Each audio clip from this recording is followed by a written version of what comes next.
mencari kesalahan gitu, mencari kesalahan dari keluarganya almarhum Ibu. Ini mereka gimana sih, ada miris atau seperti Ya miris banget, gembar-gembor sayang, gembar-gembor mau asuh jatuhnya ke dia sayang, gue sayang nih main cucu, gembar-gembor kemana-mana.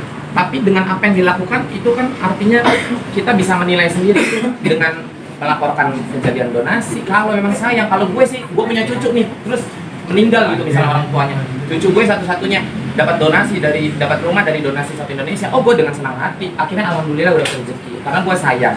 Artinya gue mikirin nih nasib cucu gue gimana.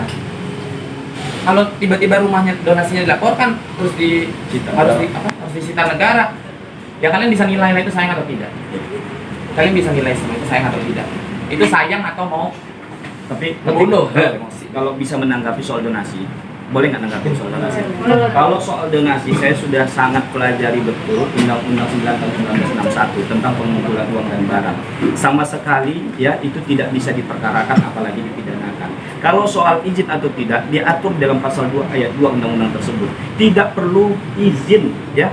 Apalagi di undang-undang tersebut belum mengatur secara eksplisit bagaimana apabila donasi dilakukan secara media sosial, belum diatur dalam undang-undang tersebut.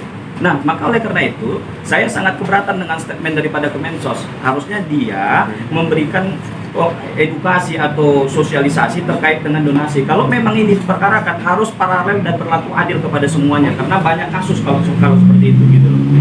Tapi saya setuju dengan mantan Menteri Perikanan, Bu Susi, tidak perlu izin kok. Clear itu, tidak perlu izin.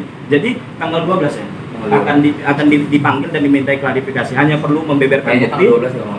Hanya perlu diklarifikasi dan diberikan bukti kepada Kemensos. Kalau memang ada kesalahan administrasi, tinggal diluruskan saja. Tapi tidak ada pidananya sama sekali. Dan saya yakin tidak ada penyitaan oleh Kemensos kepada negara gitu. Bang, bener nggak kalau yang boleh menyerahkan donasi adalah orang yang nyumbang? Iya, memang harusnya seperti itu.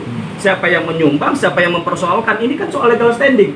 Dia tidak menyumbang, tidak memberikan donasi, tapi dia memperkarakan dan melaporkan. Legal standingnya dari mana? Ini orang ngawur gitu loh. Saya pikir ini udah keterlaluan dan buat gaduh terus. Udah nggak nyumbang, bikin gaduh gitu loh. Ente maunya apa? Dan ini buat gala ini kan cucunya. Harusnya dia bersyukur. Kalau memang dia bilang, oh iya ini diserahkan kepada negara katanya, karena ini tidak mengantongi izin. Kalau memang dia ada 2,4 M, gantikan duit yang sudah terkumpul oleh donatur itu, lalu kemudian belikan rumah untuk gala. Kalau nggak ada, nggak usah banyak cerita.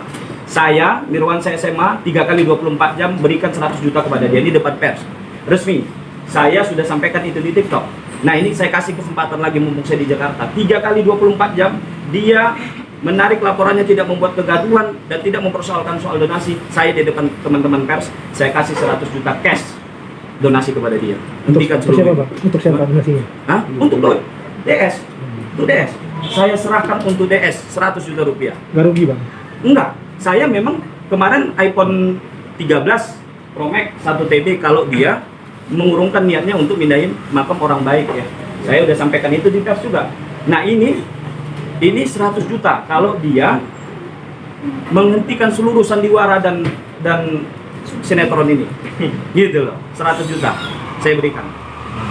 Kakak sendiri sudah kayak komunikasi terkait soal donasi ini kan dilaporkan, itu juga berisiko untuk disita. Kalau untuk yang masalah donasi aku belum ada komunikasi nih, cuman kayak kemarin juga masalah yang aku klarifikasi ABC gitu kan, saya juga permisi lah sama Pak Faisal kan, udah ada komunikasi itu, cuman untuk masalah donasi karena apa ya, itu di luar nalar logika. Jadi buat apa saya perlu ada omongan, karena menurut saya kok orang mau itu kan bukan donasi, itu bisa berupa apa aja. Artinya kan yang sekarang dilaporkan katanya donasi mau dipidana, mau diapain lagi, mau dikasusin, dilaporin akan membeli barang haram. Nah sebenarnya itu kan hati nurani kita manusia ini balik lagi.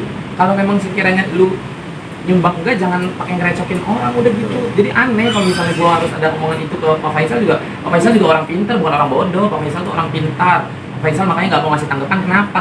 Ya karena Pak Faisal tahu itu konyol kalau dikasih tanggapan, aneh. Gitu. Oke, cukup. Pak, tadi izin ke Pak Faisal menanggapinya gimana? Kenapa perseteruan Tapin sama Bapak Depok? Kemarin sempat ada omongan masalah sama Pak Faisal, aku cuma ada omongan kayak, Pak, saya maaf ya Pak, saya akhirnya harus membuka, karena kan ada beberapa poin yang Kayak masalah nikah siri itu sebenarnya kan yang tahu orang dekat dan keluarga aja. Hanya itu aja yang tahu. Akhirnya gue buka masalah keuangan finansial, akhirnya gue buka lagi ke publik dengan mutasi yang gue punya gitu, rekening orang yang udah terlampau lama banget. Ya itu kan gue harus permisi, jadi Pak, maaf ya Pak Faisal, akhirnya saya buka. Kemarin sempat video call, aku kan sempat upload juga di TikTok tuh.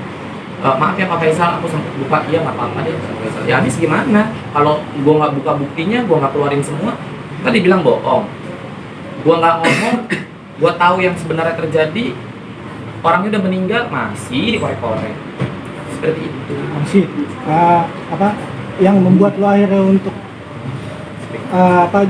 jadi bukan speak apa maksudnya akhirnya untuk melaporkan dan melanjutkan ke jalur hukum apa sih tentang masalah itu? Masalah yang bakal yang video tadi. yang bakal lu Oh ya, laporin. video itu. Ya karena gini loh, dia ternyata temenan sama dalang di balik kasus-kasus yang udah lah. Dan itu kan sebenarnya udah selesai. Gue punya bukti, ini tuh tantangan di atas matre, itu ada bukti sama gue. Bukti transfer cicilan tiap bulan masuk pun itu ada. Kakek gue pun saya bersaksi, keluarga gue saya bersaksi. Apa yang membuat gue memidanakan dia? Biar dia jerak. Dia kan hidup cuma berduaan tuh sama anaknya, udah diceraiin sama kakek gue. Dia balik lagi jadi single parent yang miskin, gak punya apa-apa karena dibalikin, udah diceraiin lagi sama kakek gue, nggak dapat harta apa-apa dari kakek gue. Ya udah saatnya gue sekalian kandangin aja, hidup juga nggak guna, ngapain nyebar aib yang udah selesai gitu. Dan gue juga mengakui itu bener kok. Gue tiap dimanapun gue live, orang pada nanya, pada komen, kak itu bener, bener, memang itu bener, itu udah masa lalu. Gue udah lunas, gue punya bukti, tapi dia tidak keluarkan bukti itu, salah dong berarti. Itu jelas muka gue, itu jelas secara audiovisual dia menyebarkan. Pasal yang disiapkan apa? Kalau ini Iya, jelas pasal 27 ayat 3 Undang-Undang ITE, Undang-Undang 19 tahun 2016 ya, atas perubahan Undang-Undang 11 tahun 2008 ya, ancaman pidananya 4 tahun, dendanya sampai 10 miliar. Ini perlu kami denda aja bisa nggak biar gue makin kaya? Iya, boleh. Boleh, itu gantinya nanti. Iya, Kalau biar dia- dapat bikin baru. biar ada efek jelas ya. Karena klien saya semakin lama diam-diam kok semakin melunjak gitu. Gue Jadi, diam kan kasihan, karena kan itu single parent. Berarti kan terus suaminya juga, mantan suaminya meninggal ya sebelum dia dinikahin sama kakek gue, terus diceraiin, didepak secara tidak hormat sama kakek gue aja, didepak secara tidak hormat sama keluarga nenek gue, sama keluarga kakek gue. Itu keluarga besar ngedepak secara tidak hormat. Karena apa nih, akhirnya gue buka, dia selingkuh sama tukang warung yang ada di depan rumah kakek gue. Dan itu saksinya, kalau kalian mau wawancara tukang warung, gue bawa. Ada buktinya, ada. Nanti akan gue buka pada saat gue sudah membuat BAI atau BAP sih. Ya pokoknya kalau Laporan.